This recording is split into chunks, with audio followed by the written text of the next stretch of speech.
Bismillah. Enggak, kawitan. Bismillah.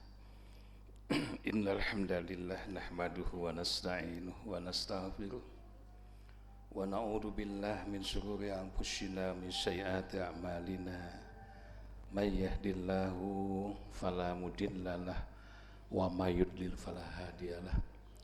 Asyhadu an la ilaha illallah wahdahu la syarika lahu, asyhadu anna Muhammadan abduhu wa rasuluh. Amma ba'd. Wa qala Allah ta'ala fil Qur'anil Karim, a'udzu billahi minasyaitonir rajim. Hal adullukum 'ala tijaratin tunjikum min azabin alim. Tu'minuna billahi rasulih wa tujahiduna fi sabilillah bi amwalikum wa anfusikum. Dzalika khalaqakum in kuntum ta'lamun. Jamaah yang Allah muliakan, alhamdulillah malam ini jam bulan 14 punya itu bulan mencorong, dan izin Allah Azza wa Jalla kembali kita bisa bermuajahah kajian rutin setiap Kamis malam Jumat. Kebetulan jadwal saya malam Jumat ketiga, alhamdulillah. Ada media baru Bu, ini boleh dicoba, Radio Pendidikan dan Dakwah di Play Store Pak ya.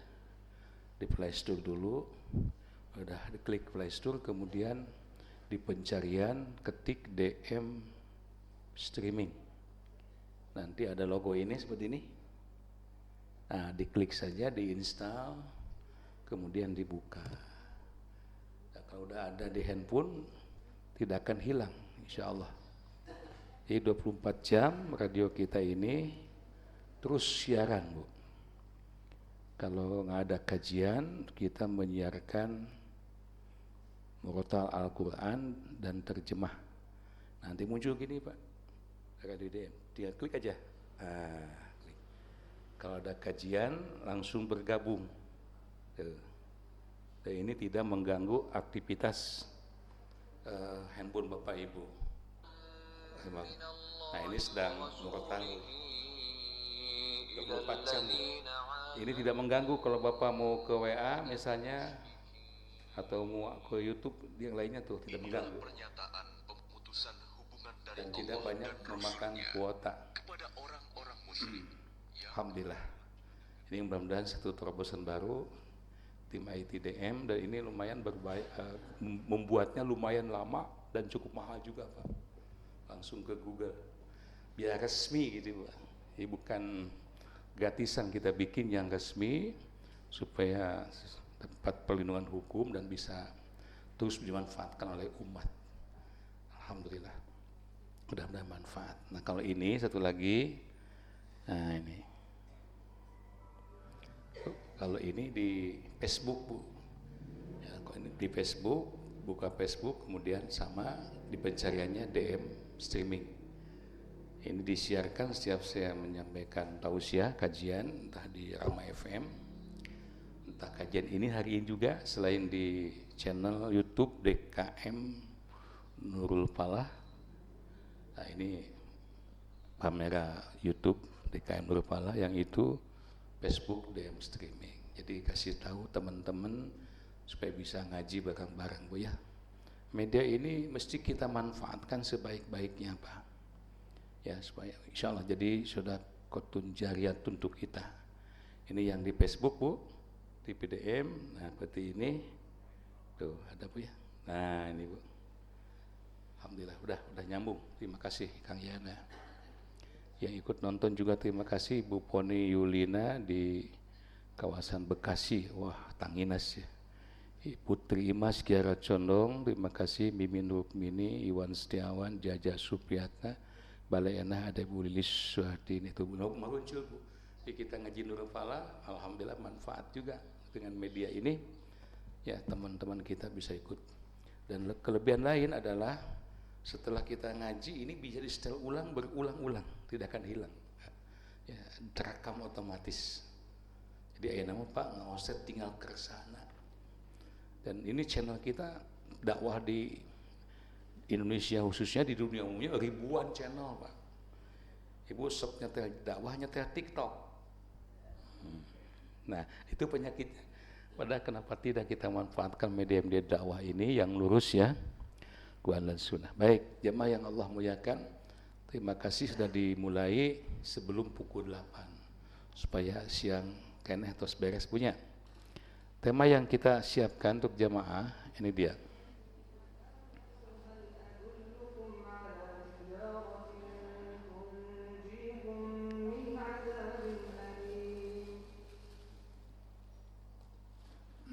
Bismillah.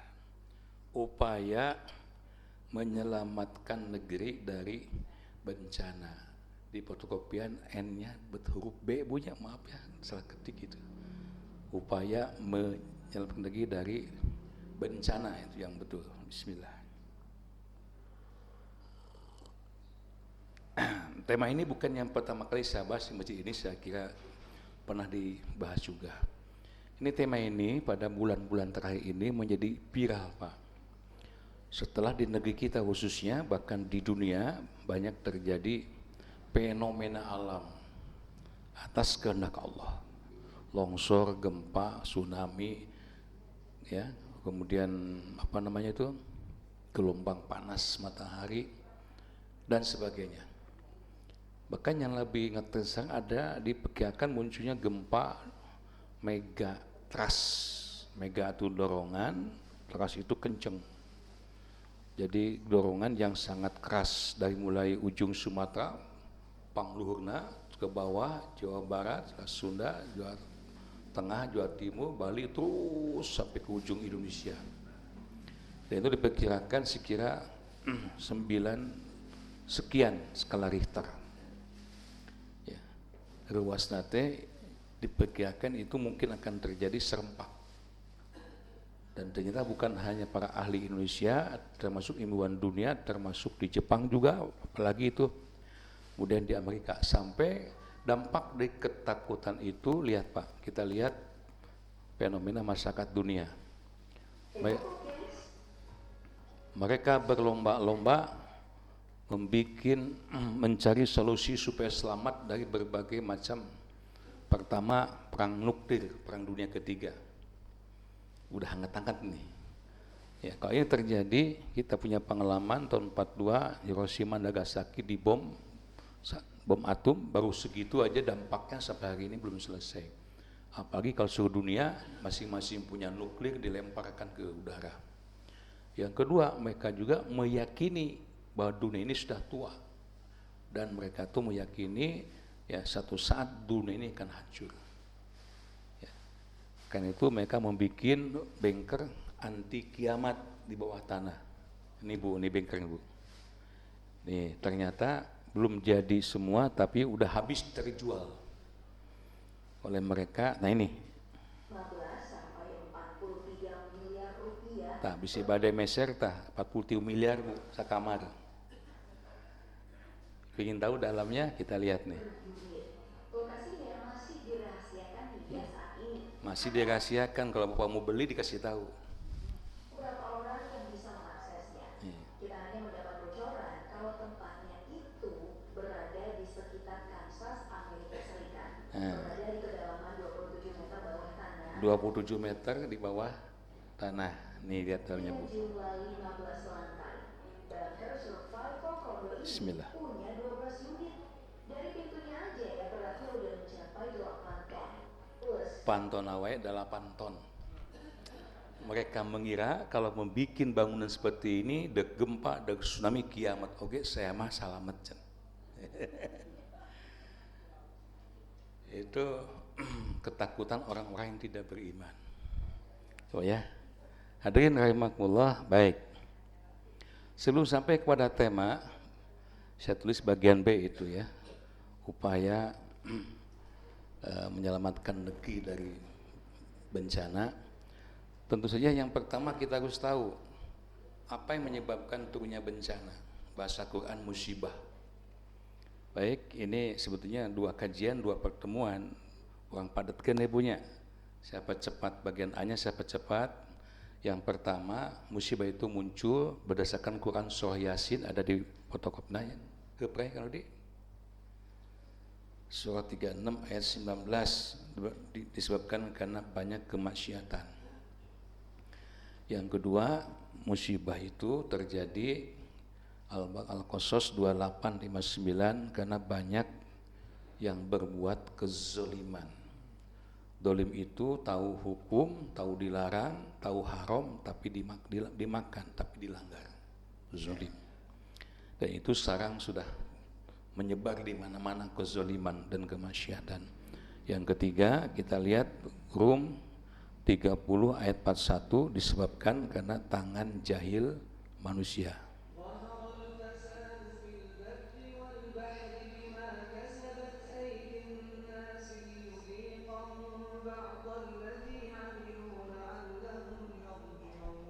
Poin ketiga ini saya jelaskan sedikit Pak ya.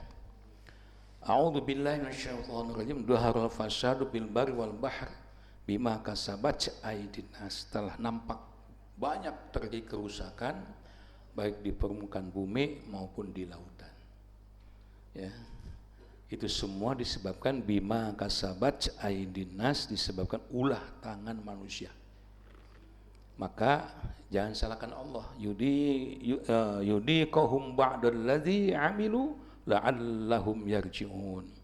Ya, supaya Allah merasakan pada mereka sebagian dari akibat perbuatan mereka yang merusak bumi dan lautan, supaya mereka kembali pada jalan yang benar. Kita ambil contoh Pak. Jadi menurut para ilmuwan, untuk kalau dicek ini proyektor lah, repraya. Dia tidak nyaman Bu ya nontonnya. Allah Azza wa Jalla menciptakan bumi langit dan selisihnya, di Quran disebutkan fisit tati ayam, dalam 6 masa, 6 periode. Ilmuwan menyatakan pas dengan teori-teori penciptaan alam, cuma satu masa itu ada yang memprediksi jutaan tahun, Allah alam. Hanya terakhir Allah menciptakan manusia. Manusia itu diciptakan setelah komplit semuanya ada Pak. Allah menciptakan gunung dalam Al-Quran, wal jibalu autada, sebagai pasir bumi. Ini gunung Pak. Gunung ini tembus sampai ke bawah bumi untuk pasang supaya bumi tidak goncang. Nah di tempat ini juga di tempat kita banyak, dari mulai Cidilin sampai ke sana ujung Jawa Barat ya, sebelah kulon sampai sebelah wetan, gunung-gunung seperti ini kondisinya. Batuna di Alaan, di Tugaran, ke Sikna, diterkan, dijual, tanahnya dikeduk, jadi merata, dipelakan besi, jadi perumahan. Ya. Sementara Allah mencipta alam pada awalnya sudah dengan sebab keseimbangan, sudah seimbang. Ya. Maka ketika gempa sedikit, longsor. Demikian pula Allah menciptakan air di alam panah ini, debitnya tidak pernah berubah Pak. Sedikit berubah, berkurang, total, berlebih, itu akan terjadi suatu kerusakan di alam ini. Dulu mungkin di sini juga ada di sini. Kalau saya waktu kecil itu di Jatayu 3 Komunitas Padio itu ada sungai besar Bu, bening kali. Banyak masyarakat yang tanam ikan di situ pakai keramba Pak. Mani di situ. Ayeuna mah eta solokannya sudah tidak ada, ditutup dengan beton, bisa dilengkahan ke suhu. Sementara debit air dari Husein itu nggak pernah berkurang sejak penciptaan alam ini. Dan di mana-mana air itu mengikuti hukum Allah, mengalir dari dataran tinggi ke dataran yang rendah. Kayak ini sungai ini, tuh lihat. Nah, ketika datang hujan, kenapa jadi seperti ini? Soal dadakan banjir bah, karena sungainya udah mengecil. Sementara debit air nggak berubah. Ya akhirnya hari ini mencari jalan. Ketika sungainya udah semakin mengecil, makin ke kota makin mengecil, apa yang jadi? Ya air akan limpas kemana? Ke jalan, ke rumah dan sebagainya. Jadilah banjir. Lihat Bu. Bima kasabat aydina sini Pak. Jadi ternyalakan banjir, ternyalakan hujan. Itu ya. Baik. Yang keempat disebabkan karena banyak tokoh masyarakat, figur-figur bangsa dan negeri yang mestinya menjadi uswatun hasanatun, contoh teladan. Iya masa baliknya nyontohan ngabohong, nyontohan nipu, nyontohan ngahutang, nyontohan macam-macam. Quran surah Al-Isra 17 ayat 16 Pak. Nih.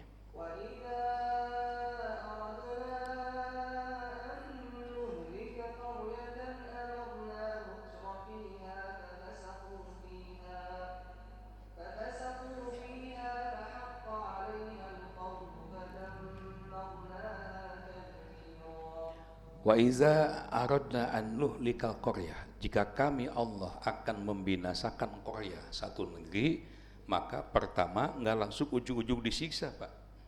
Amarna mutsrofiha, kami akan memerintahkan kepada orang-orang yang hidup mewah di negeri itu, para agnia, konglomerat, penguasa, supaya mereka taat kepada Allah.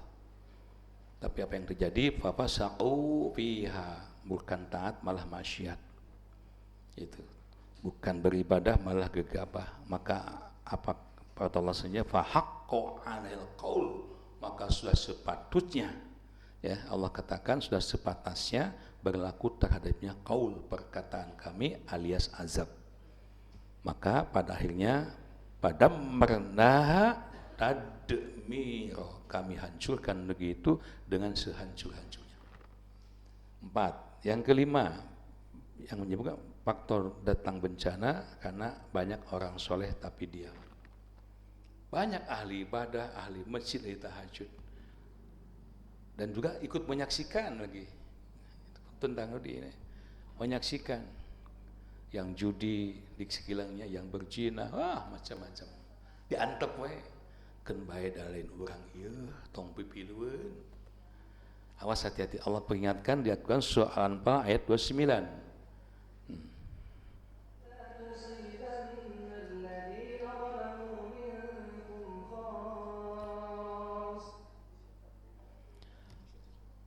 Wattaqu, takutlah kalian kepada Allah Azza wa Jalla, fitnatan la tusibanna alladziina zalamu minkum khassah.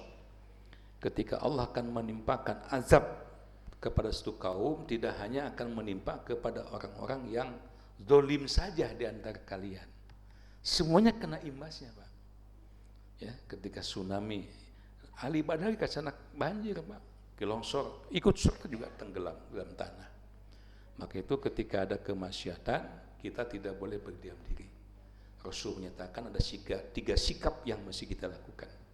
Ya, amangkana minkum munkaron falyughayyir biyadihi. Yang pertama, rubah dengan tangannya, power, kekuatan. Ya tentu yang punya kekuatan siapa? Yang punya kewenangan pemerintah. Itu. Makanya ketika memilih pemimpin, nanti kita memilih pemimpinnya bulan depan itu hati-hati. Pastikan dia itu adalah allazina amanu, orang yang beriman, bukan cuma berislam. Jadi satu jaminan dari Allah Azza wa Jalla, siapapun yang akan dipimpin, kalau kita milih yang beriman, artinya dia muslim, taat, melakukan ibadah dan takutnya bukan kepada manusia, walam yasha ilallah, yang dia takuti hanyalah Allah. Pilih itu, ya, supaya nanti bisa melaksanakan tugas ta'muruna bil ma'ruf wa tanhauna 'anil munkar. Baik. Yang keenam, merupakan rahmat. Kok musibah bisa jadi rahmat? Ya, ketika musibah itu Allah turunkan kepada hamba-hamba yang beriman, jadi rahmat, Pak.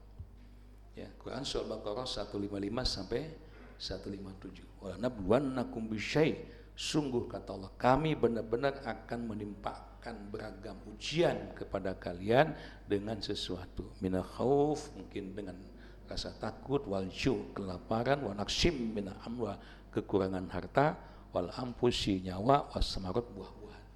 Tapi di ujung ayat 155 Allah menjamin, wa basyiris sabirin, sampaikan berita gembira kepada mereka orang yang sabar. Tuh musibah teh kanggo iman mah berita gembira. Jadi artinya kesimpulan awal bagi kita hamba yang beriman, terkedah sieun, terkedah seemutan. Sieun mega, sieun gempa, sieun longsor, sieun perang dunia ketiga dan sebagainya. Dan sieun teu sieun, pasti kita juga akan mengalami kiamatus sughra. Kalau sebelum kiamatul kubra, sughra akan datang, yakni kematian. Ada yang mau ke pasar, sieun mega teras kejadian, ya mau dina kasur gitu.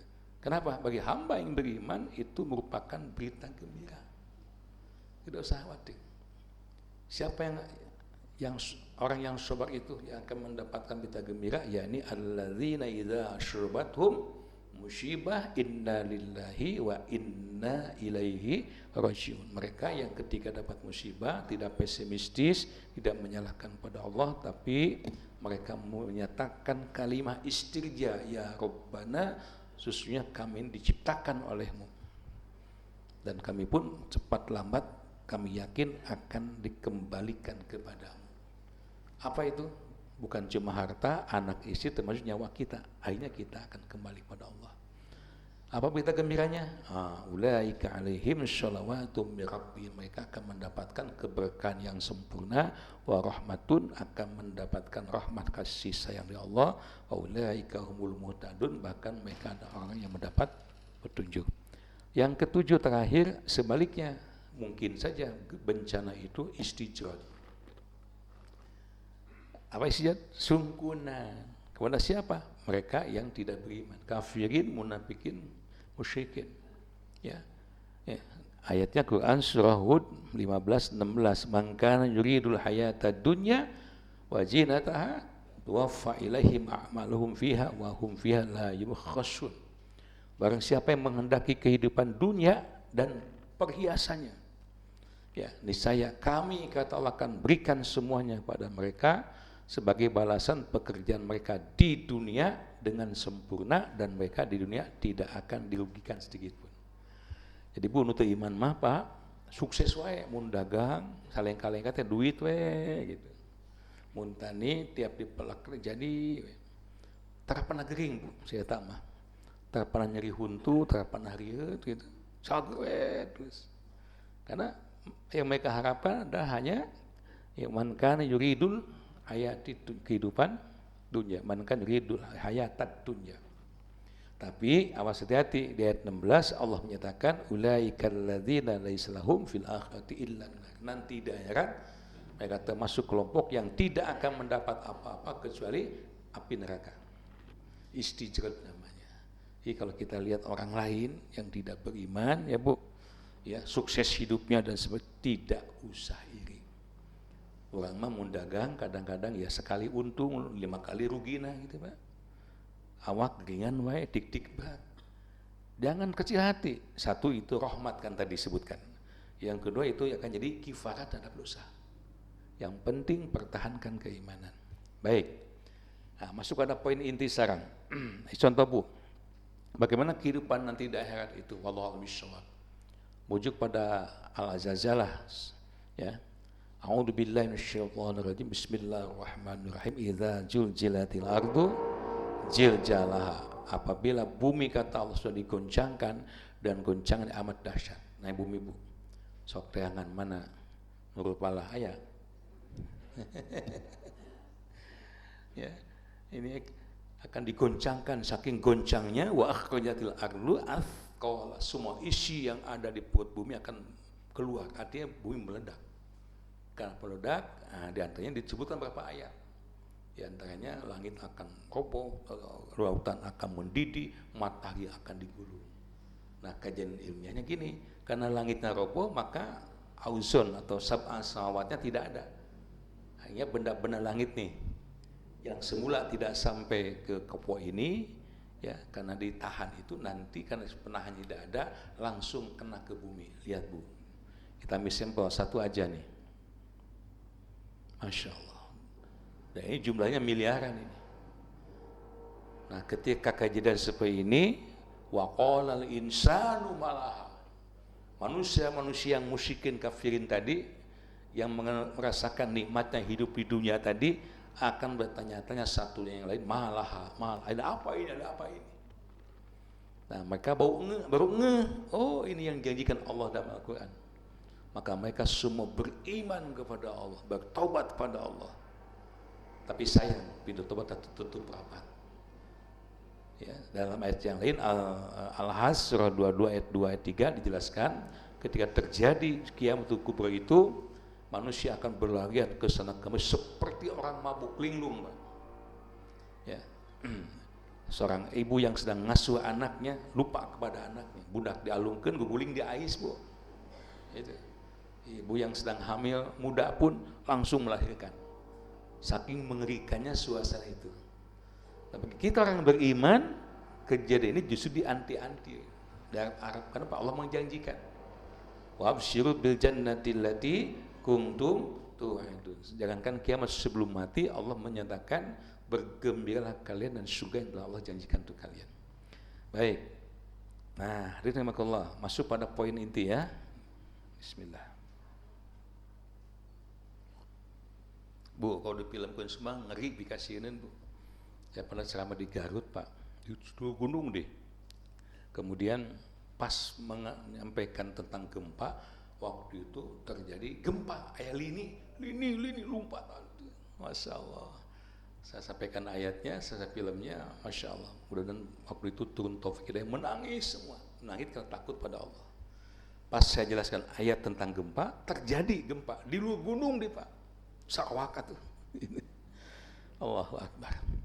Nah, bagaimana upaya menyelamatkan negeri dari bencana itu? Apa yang mesti kita lakukan?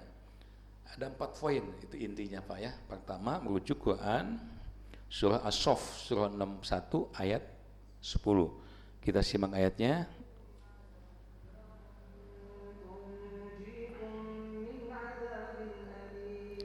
Ya ayyuhallazina amanu, wahai hamba-hamba yang beriman, hal adullukum ala tijaratin tunjikum min azabin alim. Inginkah aku beritahukan kepada kalian ya, tijarah, satu sistem bisnis jual beli, di mana orang kalau dengar tijarah curi hak Pak. Wah, bisnis. Kenapa? Karena yang terpikir oleh kita Pak, kalau Bapak jual beli apanya Pak? Untungnya. Apalagi kalau diiming-imingi, sok sini kumpulkan modal 1 juta, sebulan jadi 10 juta. Wah, ramai kan? Banyak yang ketipu enak ininya. Itu. Kira-kira ada nggak keuntungan 10 kali lipat sekarang? Mimpi Pak, tolong percaya. Itu. Padahal bisnis yang Allah tawarkan ini keuntungannya bukan cuma materi, bendawi, dunia dan semua isinya terlalu kecil kalau dibandingkan dengan keuntungan bisnis yang akan Allah tawarkan. Ayo bisnis sama aku, kata Allah. Apa keuntungannya? Tunjikum min azabin alim. Kalian semua akan diselamatkan dari berbagai macam azab yang pedih, baik azab di dunia apalagi di akhirat. Hemat saya, orang beriman Pak, tentu sangat menggiurkan tawaran Allah ini. Sami'na wa ata'na. Ya Bu. Ya, sehebat-hebatnya namanya bisnis manusia itu tidak ada yang untungnya berkali-kali lipat Pak. Coba Ibu gaduh atau 100 juta simpen di deposito yang syar'i, sebulan seberapa? Paling 2%. Dengan 100 juta 2% seberapa? 2 juta. Tapi kalau disimpan di bank akhirat, bukan di bank dunia, Allah menjanjikan Al-Baqarah 261. Ya, orang yang menginfakkan rezekinya izin Allah kama habbatin, seperti sebutir biji ketika ditanam, sab'a sanabil, akan tumbuh 7 tangkai. Tiap-tiap tangkai ini fi kulli sumbulatin mi'atu habbah. Allah akan menjadikan masing-masing 100. Artinya 1 jadi 7, 7 kali 100 berapa? 700 kali lipat, kali 100%, 70.000%. Itu bank akhirat Pak. Ya, Bu. Ibu yakin dah? Cik, yakin mana? Yakin ke bank dunia, yakin ke bank akhirat? Atau ke bank emo? Bukan hanya 700 kali lipat atau 70.000%, masih ada lanjutannya. Wallahu yudha'ifu liman yasha. Allah akan melipat gandakan lagi sampai tak terhingga banyaknya, mungkin 700, 7.000, 7 juta, 7 bagi siapapun hamba-hamba yang dikehendaki oleh Allah. Itu. Jadi kalau Ibu menanam duit 100 juta kali 700 kali lipat seberapa Bu? Esek ngitung lagi. Ya. Ini jelas nih janji Allah. Tapi kebanyakan kita pada praktiknya masih kena percaya ke bank manusia, bank dunia ketimbang pada bank Allah. Nih, bank akhirat nih. Mungkin kecil, tapi ini yang akan menguntungkan yang sungguhnya. Badai lebatan badai, sing pino, saminggu sekali sangatkan ke tiap malam Jumat ya Bu, pino handai Bu ya. Baik, bisnis apakah itu? Nah, ini pertanyaan kita Pak. Yang bisa menyelamatkan dari azab yang pedih. Azab yang pedih itu sebetulnya penjelasan yang detail Pak ya. Bagaimana azab neraka itu, macam-macam neraka, bagian azab kubur, macam-macam azab kubur, tapi waktunya kan cukup. Baik, nih jawabannya. Masih As-Saff 61 ayat 11-nya Bu.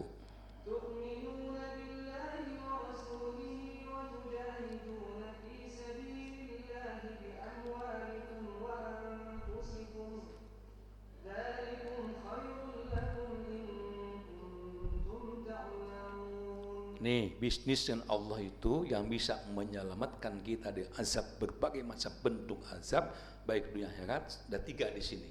Yang pertama, tu'minuna billahi, berimanlah kalian kepada Allah. Hiji, Pak. Yang kedua, rusulihi, berimanlah kalian kepada Rasulnya. Kita sebutkan poin-poinnya dulu. Yang ketiga, waktu jahiduna fi sabilillahi bi amwalikum wa anfusikum, berjihad di jalan Allah dengan harta dan nyawa-nyawa kalian. Satu apa, Bu? Beriman kepada Allah. 2, beriman kepada Rasul. Dia jihad fi sabi zalikum khairul lakum in kuntum ta'lamun. Yang demikian itu lebih baik bagi kalian kalaulah kalian mengetahui. Lebih baik daripada dunia dan segala isinya. Sekarang kan ramai ya. Iras yang ditelepon ku Prabowo ayana ya. Ngimpi ya. Iras saya diangkat jadi menteri. Iras saja kecil itu mah.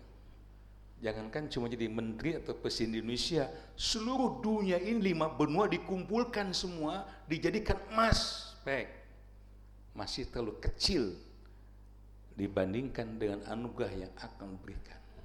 Tuh. Hadirin yang Allah muliakan, apa tadi, Bu? 1, tu'minuna billah, artinya beriman kepada. 2, wa rasuli, beriman kepada. 3, wa tujahiduna fi sabilillahi bi amwalikum wa berjihad di jalan Allah. Saya ulang-ulang sengaja ini. Ya, biasa yang ngawas mah hese apal ganjang. Emot 3 hal, beriman kepada Allah, beriman kepada Rasul, jihad fisabilillah. Mudahlah. Sudah saya juga beriman pada Allah mah, mahabbah ila Rasul, tiap mulut-muludan misalnya ya. Sudah. Jihad saya sudah. Tapi kenapa hidup ini masih juga begini, enggak ada perubahannya? Yang sangsara wae gawe di PHK, netes semplek, ninjak semplak, awak keringan wae. Hadirin rahimakumullah, jangan salahkan janji Allah. Tapi yang mesti kita perbaiki adalah diri kita, introspeksi diri. Nah, mari kita gali, Pak. Di mana errornya nanti? Yang dikatakan tu'minuna billah, beriman kepada Allah itu ada 3 syaratnya. Ya, diucapkan dengan lisan, diyakinkan dengan hati, dibuktikan dengan amal perbuatan. Ya, jangan dikira iblis nggak beriman, dia mengakui kau adalah Tuhanku. Ya, tetapi hatinya mengakui, tapi dalam prakteknya mulutnya mengatakan, tapi dalam prakteknya dia tidak mau melaksanakan perintah Allah. Contoh di Al-Baqarah, ketika Allah merintahkan semua makhluk yang ada di langit waktu untuk sujud kepada Nabi Adam, maka fasajadu illa iblis. Semua sujud kecuali iblis, tidak mau mentaati perintah Allah.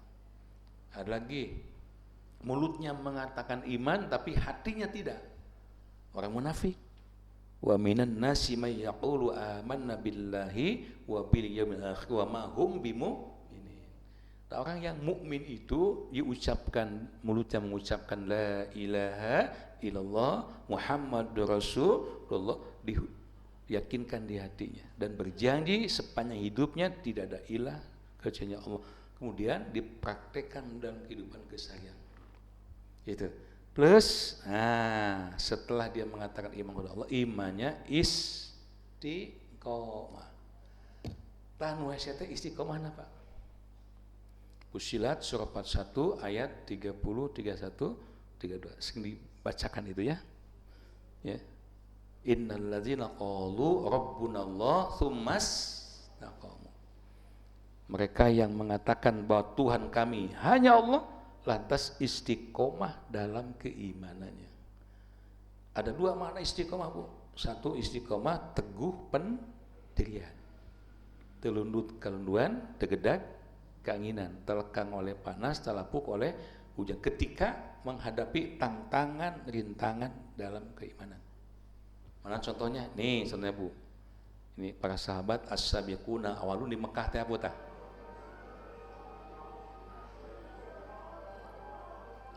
Sekira jumlahnya 30 orang ini. yang mendakwakan al-Islam bersama Rasul waktu itu terang-terangan di Mekah. La ilaha illallah, la ilaha illallah, Muhammad Rasul, itu dakwahnya itu. Dilempari, dicambuk, dipegat, dijegal, dibunuh. Tapi Masya Allah, mereka tidak ada yang mundur setapapun. Termasuk para sahabat Nabi, Sumayyah radhiyallahu anha, dipaksa di asongan patekong, bu, murtad engkau, tinggalkan agama Muhammad. Kalau enggak, mati kamu di tanganku. Tuh, tetap la ilaha illallah Muhammad Rasulullah. Sekali lagi, pindah ke agamamu, murtad. Kembali, bu, diciduhan tuh, bu. Nah, itu istiqomah, bu. Siap menghadapi kenyataan. Yang akhirnya dia memilih Allahu Akbar, innalillah. Banyak, bu, sejarah seperti ini. Contoh Bilal bin Rabah, bu, disiksa, dipukul, macam-macam. Maksudnya satu, supaya imannya coplok kembali kepada lata uja. Masya Allah, lebih banyak tiap ngausi dia aku naon itu. Tempat yang lain enggak nih. Hadirin rahimakumullah, tos. Nah, alasan kedua, kenapa istiqomah? Zaman now, tadi zaman dahulu, zaman jahiliyah. Zaman sekarang, tantangan keimanan itu bentuknya lain, Pak. Alhamdulillah, kita udah merdeka, dilindungi oleh undang-undang, di kita ini alhamdulillah aman. Kita ngaji di masjid aman, berjamaah aman, nggak ada yang ganggu seperti zaman Nabi. Tapi hati-hati, bukan berarti rintangan, tantangan tidak ada.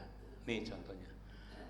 Nih, kita siap istiqomah untuk tetap pada tauhid pada Allah, tetap mengikuti sunnah Rasul. Kenapa?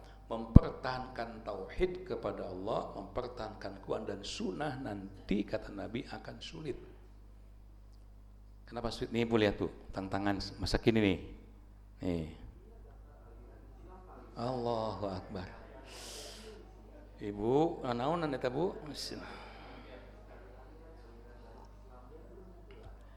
Tapi uniknya banyak pengikutnya, Bu. Aya nu kieu deui pipiluan asup ke gereja, Bu, di jilbab seragam tuh, lihat. Innalillah. Nah. Jadi istiqomah itu dua, satu teguh pendirian dalam keimanan menghadapi tantangan. Kedua, teguh pendirian menghadapi rayuan. Ini masih ini. Akan dikasih duit, dikasih beras dan sebagainya, mau-maunya pipilun gereja tuh. Apalagi, Bu, ini sampel aja, Bu, ya. Kan Nabi mengatakan begini, ya, 14 tahun silam, hampir-hampir kalian dikepung oleh umat-umat yang lain.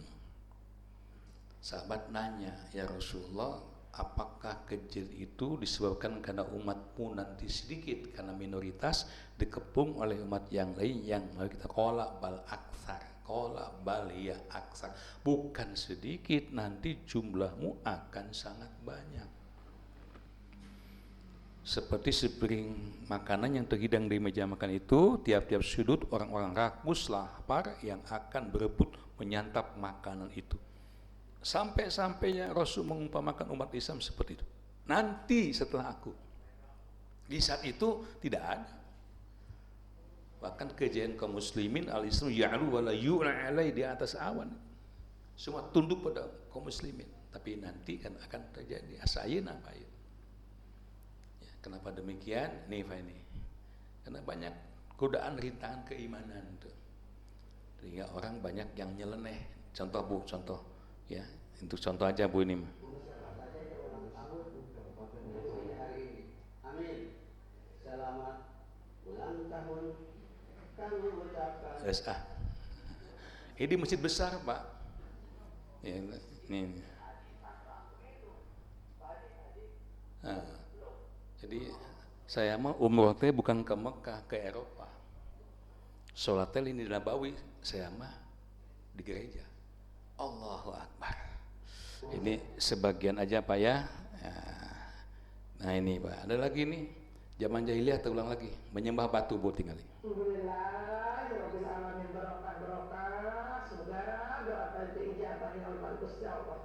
Mau mudah dengan ngalap berkah, tetapi hisab di akhirat akan susah. Krisis tauhid di negeriku tercinta, walaupun mereka sudah bersyahadat, dan mengakui ada pencipta yaitu Allah Ta'ala, namun perilakunya menjerumuskan kepada kesyirikan. Jadi orang musyrik itu bukan orang yang tidak suka sholat, suka Jumatan, bikin masjid lagi.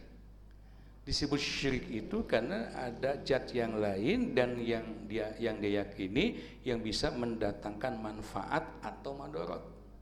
Contoh batu di bajuan. Begah yang non wae kadi intana ka batu. Siapa yang bisa menyatukan tangan kanan dan kirinya di belakang punggung dari batu tersebut, maka hajatnya akan terkabul. Tuh, mun apa yang gawe teh kitukeun da mun tepung sia leungeunna akan terkabul. Naudzubillah. Nah, keyakinan khurafat dan tahu seperti ini zaman sekarang itu tersebar di mana-mana. Allahu Akbar. Aku mau sadar. Banyak pengikutnya, Bu. Contoh lain nih, Bu. Ini tiap lewat bekas kakinya dicium, Bu. Innalillahi. Ada lagi, imat tertanggung-tanggung, Bu. Ketika penentuan tanggal 1 Ramadan kemarin, si bapak ieu langsung nelpon ke Allah saya mah. Nih.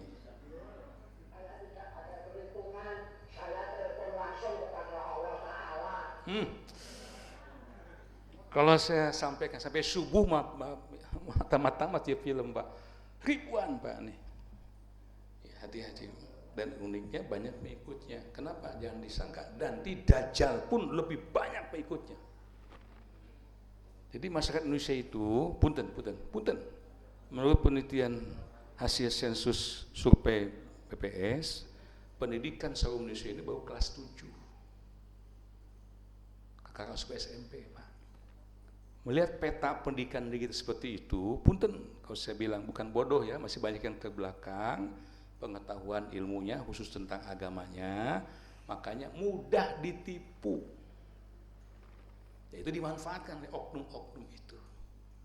Apalagi kalau nanti Dajjal datang dalam beberapa keterangan jelas Dajjal itu saktinya luar biasa, bisa menurunkan hujan, bisa menahan hujan. Ini gaya jelema bisa menjadi backing neraka jahanam.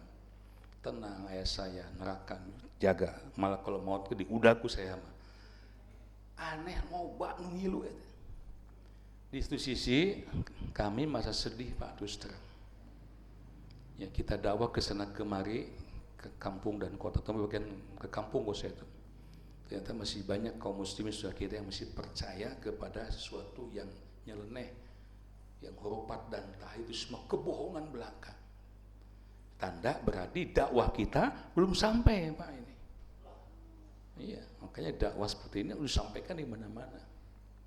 Hadirin yang Allah muliakan, baik. Panjang ting. 3, yang kedua, wa rasulihi, yang akan bisa menyelamatkan dari azab itu kata Allah beriman kepada Rasul. Apa bukti kita yang dari Rasul, Pak? Tong aku ungkul kade mahabbah ila Rasulillah. Ada 4 dalam Al-Quran yang saya temukan, Pak. Yang pertama An-Nisa, Ali Imran 31. Ya, qul in kuntum tuhibbunallaha fattabi'uni. Kita mengakui beriman pada Rasul ya adalah dengan cara fattabi'uni, mengikuti sunnahnya. Kalau dulu para sahabat bukti beriman pada Rasul, mereka siap membela Rasul secara fisik, bahkan mereka ketika perang Uhud ini mereka siap menjadi tameng hidup Rasulullah SAW. Ketika Allah menakdirkan kaum muslim mendapat kekalahan, Rasul naik ke sini, betul. Ini Jabal Rumah, di belakangnya Jabal Uhud. Dikejar oleh musuh, maka para sahabat berjejer mengitari Nabi, mengitari badan Nabi. Kalau ada panah, tumbak, mereka tadang dengan badannya, siap mati berkalang tanah sebagai syuhada untuk membuktikan mahabbah ila Rasul. Asal Rasul sudah tidak ada. Apa yang mesti kita buktikan? Yang pertama tadi mengikuti sunnah Rasul. Ya, 2 An-Nisa 59. Fa in tanaza'tum fi syai'in farudduhu ila Allah Rasul. Kita harus siap mengembalikan segala macam permasalahan, polemik, ikhtilaf, beda paham di masyarakat kepada Allah dan Rasulnya. Itu ya. Jadi syariat Islam itu punya pedoman Quran dan Sunnah. Ya. Dua, yang ketiga Al-Ahzab surah 33 ayat 21. Apa itu? Laqad kana lakum fi rasulillahi uswatun hasanah. Al-ayah. Kita harus siap menjadikan Rasul sebagai figur suri teladan terbaik. Jadi mengikuti sunnah Rasul bukan hanya dari sisi sholatnya aja, Pak. Selu kama itu muni usolli. Emang iya betul. Khudu ani manasikakum betul. Tapi dari sisi konteks sosial kemasyarakatan, cara bertutur kata, cara bersikap, cara berumah tangga, semua syarat ada pribadi Rasul, kita samina wa atona. Kalau deken ka tahajud dan ketol tapi masih kena gede amok. Nah, berarti belum cinta kepada Rasul ada. Dua, tiga. Yang keempat, siap meninggalkan, nah ini, segala amalia yang ternyata setelah kita telaah Rasul tidak mencontohkan. Siap nggak? Al-Asr ayat 7.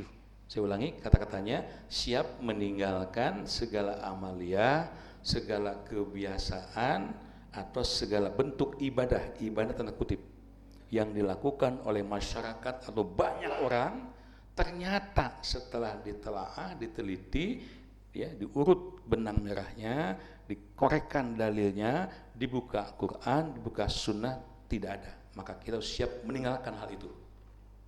Kalaupun sudah berurat, berakar, sudah jadi darah, sudah jadi daging, siap meninggalkan. Kenapa? Allah menyatakan, wa ma atakum rasul fakhuduhu wa ma nahakum anhu fantahu. Itu baru kita layak disebut mahabbah ila Rasulillah.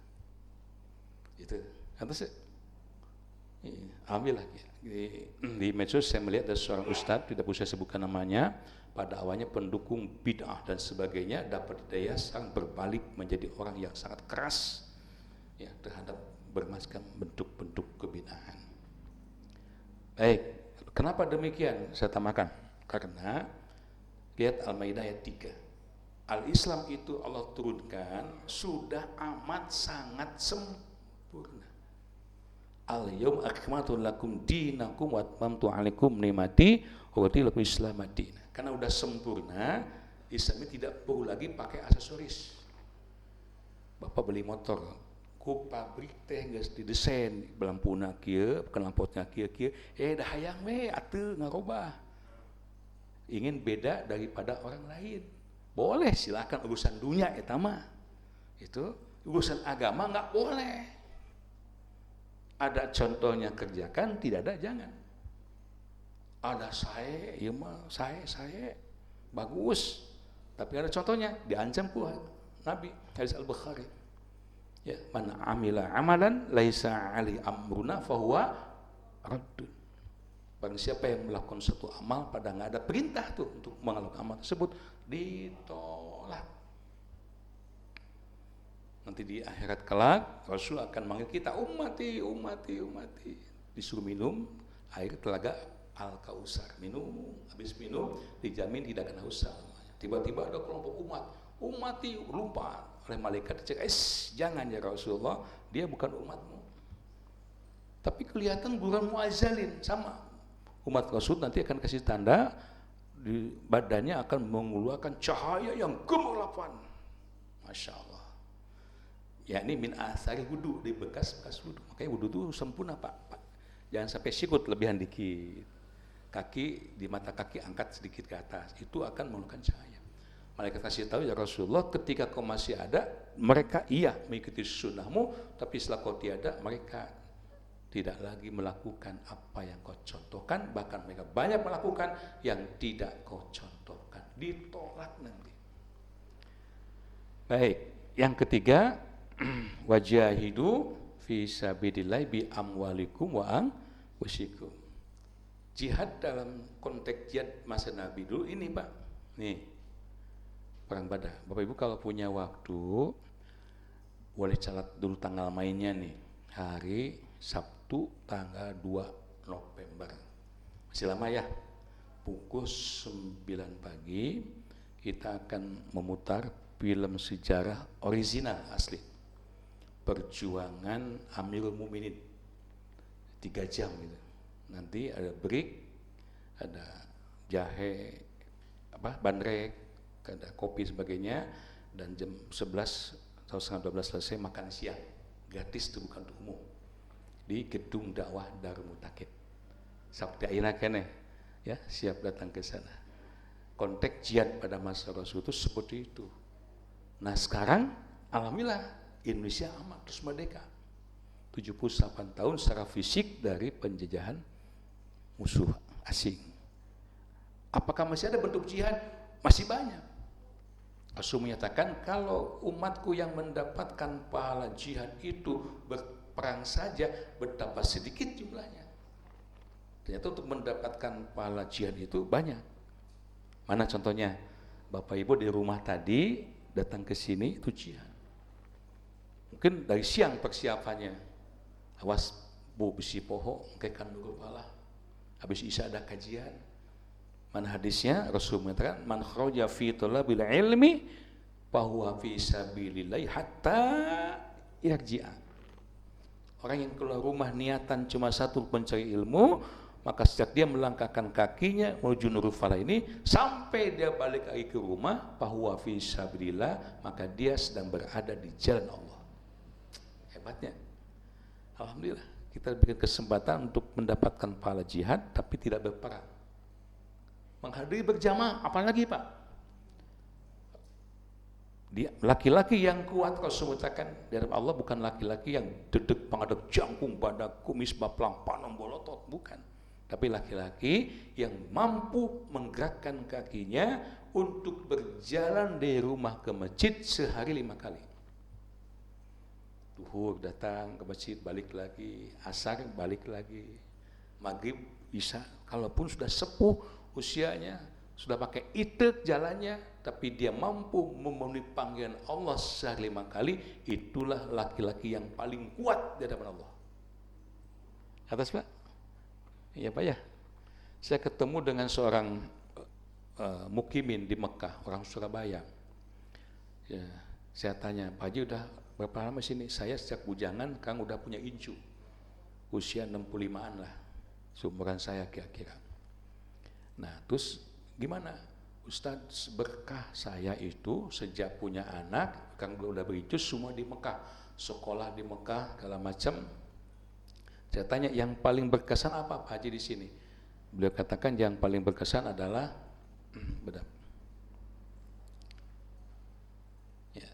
Allah menakdirkan, saya ingin memenuhi hadis tadi Pak. Kata beliau, setiap waktu saya ke masjid. Kadang maghrib nggak pulang sampai isya. Di mana rumahnya? Sekitaran jauh dah, kurang lebih ya 1 kali naik taksi 20 real. Mungkin Syib Amir ke sana, ke atas kok, atau ya daerah situ kalau nggak salah saya dengar. Di PP itu 40 real kali 4.000 seberapa Bu? 150 ribuan gitu ya, buletkeun. Kali 5 seberapa?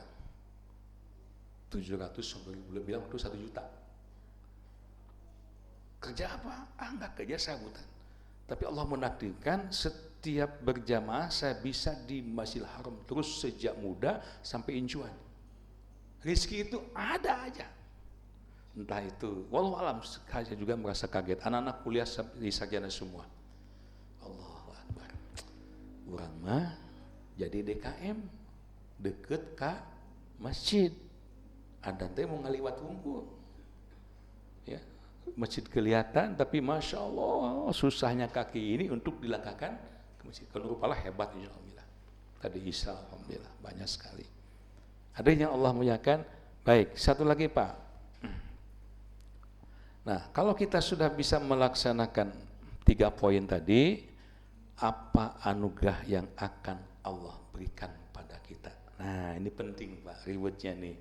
Tadi tunjikum min azabin alim, itu udah pasti itu. Kita akan diselamatkan oleh Allah dari segala macam bentuk azab. Bu, siksa teh banyak Bu. Akan diselamatkan dari kemiskinan, akan diselamatkan dari balai, akan diselamatkan dari utang yang meningkat, akan diselamatkan dari berbagai macam masalah apapun. Pendek kata, kalau kita sudah diselamatkan oleh Allah dari berbagai masalah azab, artinya di hidup di dunia ini kita akan merasakan as-sakinah, ketenangan. Palai gitu palai? laksanakan ya 3 poin tadi.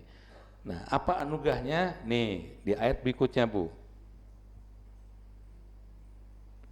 Yang pertama, yaghfir lakum dzunubakum. Terus, idkhilkum jannatin tajri min tahtihal anhar. 1, ya, niscaya Allah akan mengampuni dosa-dosa kalian. Hemat saya, ini Pak yang paling penting dalam hidup ini. Tidak ada lagi kecuali hoyong dihampura dosa Allah. Titik. Tong suka hoyong, tong suka palai. Ya, ingin diampuni dosa Allah. Bahkan semua ibadah, coba perhatikan Pak. Mau sholatkah, mau umrohkah, mau hajikah, semuanya itu tertuju ke sini. Yaghfir lakum dzunubakum. Ya. 2, setelah diampuni dosa, Allah jamin wa yadkhilkum jannatin tajri min tahtiha anhar. Dan Allah akan memasukkan kamu ke dalam surganya yang mengalir di bawahnya beragam sungai. Yang ketiga, wa masakin thayyibatan fi jannatin adn, dan Allah akan berikan tempat yang terbaik. Bukan hanya masuk surga, di surganya pun ditempatkan tempat yang terbaik. Jannatin adn, yakni surga Aden. Yang keempat, zalikal fawzul azim, itulah keberuntungan yang besar. Jadi kalau tadi tijarah, bisnis, ya, tidak ada keuntungan yang paling dahsyat kecuali keuntungan diampuni dosa, dimasukkan ke dalam surga, menempati surga terbaik, yaitu surga Aden. Hadirin yang Allah muliakan, Pak Bu, 1, diampuni dosa. 2, dimasukkan ke dalam surga. 3, mendapatkan tempat yang terbaik, yakni surga Aden. 4, mendapatkan keberuntungan yang besar. Saya tambahkan 1 lagi, beristighfar. Ya. Jadi upaya supaya kita diselamatkan dari berbagai azab, selain 3 poin tadi, beriman kepada Allah, beriman kepada Rasul, jihad fisabilillah. Saya tambahkan 1 lagi, istighfar. Luar biasa istighfar ini. Ya. Lihat Quran surah A'raf, surah 8 ayat 33.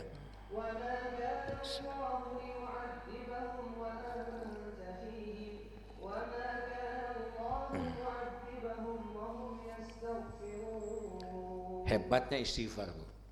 Wa ma kana Allahu liyu'adzibahum wa anta fihim, dan Allah sekali-kali tidak akan mengazab mereka, umat manusia, wa anta fihim, sementara engkau Muhammad masih ada di tengah-tengah mereka. Kehadiran Nabi Rasul itu jaminan azab tidak akan turun. Ketika Allah akan menerima azab, nabinya disuruh pergi dulu. Macam Nabi Lut alaihissalam, Sodom itu. Ketika kambingnya pergi, kemudian azab turun. Nah, sekarang Nabi Rasul sudah tidak ada. Pertanyaannya, apa yang bisa menghalangi azab itu? Wa ma kana Allahu mu'azzibahum wa hum yastaghfirun. Dan sekali-kali Allah tidak akan pula menimpakan azab kepada mereka, umat manusia, termasuk orang kopo ini, rupa Allah suka menak indah, wahum yastaghfirun, sementara mereka sedang beristighfar, mohon ampun pada Allah. Ini Al-Quran Pak. Jadi pemihoyong diselamatkan ke Allah, jadi berbagai macam balai, bukan datang ke kuburan tadi, bukan ngakot batu berat-berat, tetapi beristighfar. 1. Yang kedua, kita lihat Quran surah An-Nisa ayat 110.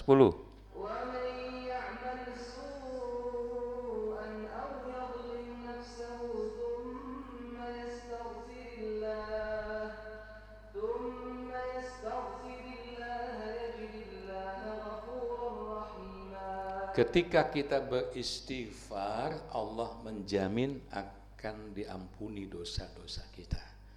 Maka itu tidak boleh pesimistis. Kalaupun dosa kita yang kita lakukan sudah menggunung meliputi kepala kita, ya, mana ayatnya Allah berjanji wa may ya'mal su'an aw yaslim nafsahu, barang siapa yang telah mengerjakan kejahatan dan menganiaya dirinya, summa yastaghfirillah, lantas dia beristighfar, mohon ampun pada Allah, yajidillah ghafurur rahim, niscaya dia akan mendapati Allah Zat yang Maha Pengampun lagi Maha Penyayang. Hadirin, sepuluh lagi. Apa hebatnya istighfar tadi? Dibebaskan dari azab. Yang berikutnya, semua para nabi rasul itu oleh Allah diberikan kalimat istighfar. Masih ingat Pak? Istighfar Nabi Adam gimana? Rabbana zalamna anfusana. Ya Allah ya Tuhan kami, sungguh kami telah mendolimi diri kami. Nabi Adam ngaku Pak. Ratusan tahun istighfar itu, dosanya cuma sekali kan? Fala taqrabah hadis syajarah. Tapi tobatnya ratusan tahun baru diterima oleh Allah. Sudah diterima oleh Allah, diampuni dosanya, masuk kembali ke surga. Istighfar Nabi Yunus, la ilaha illa anta subhanaka alhamdulillah. Istighfar Nabi Nuh alaihissalam, faqul tastaghfiru rabbakum innahu kana ghafara. Ini hebat Pak dalam sejarah. Ya sebetulnya dulu umat Nabi Nuh ini diderap dengan bencana yang dahsyat, kemarau bertahun-tahun. Terbayang Pak. Cai kering, binatang mati, tanaman gak jadi, manusia banyak yang mati juga. Maka Nabi Nuh alaihissalam mendapat wahyu dari Allah, fakultus taghfiru, aku katakan kepada kalian segera istighfar kepada Allah, sesungguhnya Zat yang Maha Pengampun. Begitu mereka istighfar, mereka menghentikan kemaksiatan, tidak lagi menyembah kepada yang lain, tapi kembali pada Allah, maka saat itulah Allah memberikan 5 anugerah sekaligus. Pertama, Allah menurunkan hujan bidroh dengan sangat lebat. Yang kedua, Allah menambah banyaknya harta dan anak-anak mereka. Ketiga, Allah menjadikan kebun-kebun, kan kebun itu ada yang dibuat, ada yang jadi diisi oleh Allah. Kemudian Allah menjadikan sungai-sungai kecil-kecil di antara kebun itu hingga mereka berkebun tapi tidak usah mengairi lagi. Dan kata lain, dengan istighfar insya Allah segala persoalan hidup akan dituntaskan. Atos istighfar Ustaz Abi, nah istighfar gening dagang hobi kane, istighfar jalan tapi geringan kene. Sekali lagi, jangan salahkan istighfarnya, introspeksi diri. Istighfar yang benar di hadis Al-Bukhari jelaskan, ya, yaitu syaidul istighfar itu apa Bu ya? Barang siapa yang membaca syaidul istighfar wa huwa muqinun, dengan penuh keyakinan. Satu. Jadi tentu yang pertama hafal dulu ya, paham dulu. Ketika kita baca astagfirullahaladzim, kalau kita paham arti maknanya, pasti kita akan merendahkan hati, mengakui dosa, mungkin juga akan mencucurkan air mata. Baru istighfar yang pendek, astagfirullahaladzim, ya Allah aku mohon ampun kepadamu, Allah Zat yang Maha Agung. Terbayang dosa kita, apalagi dosa istighfar yang lebih hebat lagi, Allahumma anta rabbi la ilaha illa anta khalaqtani, dan seterusnya. Nah kebanyakan kita istighfarnya dibaca tapi istighfarnya ke kaler, hatena ka kidul teu nyambung. Nyiwit budak istighfar astagfirullahaladzim maneh teh. Anu pohon astagfirullah sirah tepakan. Satu, paham. Yang kedua, yakin. Siapa yang meyakini baca istighfar tadi pada Allah sebelum tidur, Allahumma anta rabbi la ilaha illa anta, subuh belum datang Allah mencabut nyawanya, maka fahuwa min ahlil jannah, dia itu bagian dari ahli surga. Pak, sebelum tidur jangan lupa tuh minimal sekali we Allahumma anta rabbi la ilaha illa anta. Siapa yang baca istighfar tadi dengan penuh keyakinan bahwa muqinun di pagi hari sebelum beraktivitas, maghrib belum datang nyawa sudah dipanggil oleh Allah, maka fahuwa min ahlil jannah, dia adalah bagian di ahli surga. Ya. Nah yang ketiga, syarat istighfar itu supaya bisa menjadi solusi segala macam kesulitan, istighfarnya harus dipraktekkan dalam konteks kehidupan. Gimana prakteknya? Mudah diucapkannya, hese laksanakan. Orang yang sudah beristighfar di Al Imran 134 walam yushiru ala ma fa'alu, tidak akan mengulang lagi. Jadi moal deui temke koma deuinya. Abi janji moal deui eta ulah kitu. Ya. Dan yang kedua, setelah dia beristighfar mohon ampun, pasti akan merubah sikapnya dari maksiat menjadi taat. Ngedul ka masjid jadi ahli masjid. Nah, baru istighfarnya akan terima. Jamaah yang Allah muliakan, cukup kiranya kita simpulkan ya. Ini kesimpulannya. Satu, kesimpulan dan himbauan, marilah kita tingkatkan satu, keimanan kepada Allah Subhanahu wa taala. Ya, dan meningkatkan kualitas ibadah kita dan kuantitas ibadah kita, apa ya? Dua, istiqomah mengikuti sunnah Rasul sallallahu alaihi wasallam. Tiga, tingkatkan perjuangan fisabilillah dengan harta, jiwa dan segala potensi yang kita miliki untuk meraih ridhonya Allah. Empat, perbanyak sedekah, membantu kaum fakir miskin. Ini untuk menyelamatkan dari azab tadi. Yang kelima, perbanyak istighfar, taubatan. Hadirin, alhamdulillah 1 jam selesai. Mudah-mudahan anu kahartos we anu nyangsang mana we ya. Ya, nanti bisa di-share ulang kembali di Facebooknya DM Streaming, poin-poinnya ya, semoga bermanfaat. Mohon maaf dipadatkan materinya, Bu ya, tidak ada ruang untuk dialog. Bios ke di radio enjing lah patarosana ya.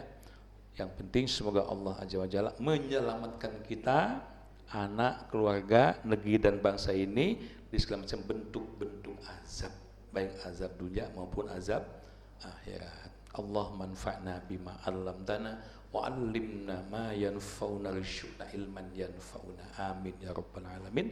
Walhamdulillahirabbil alamin. Terima kasih.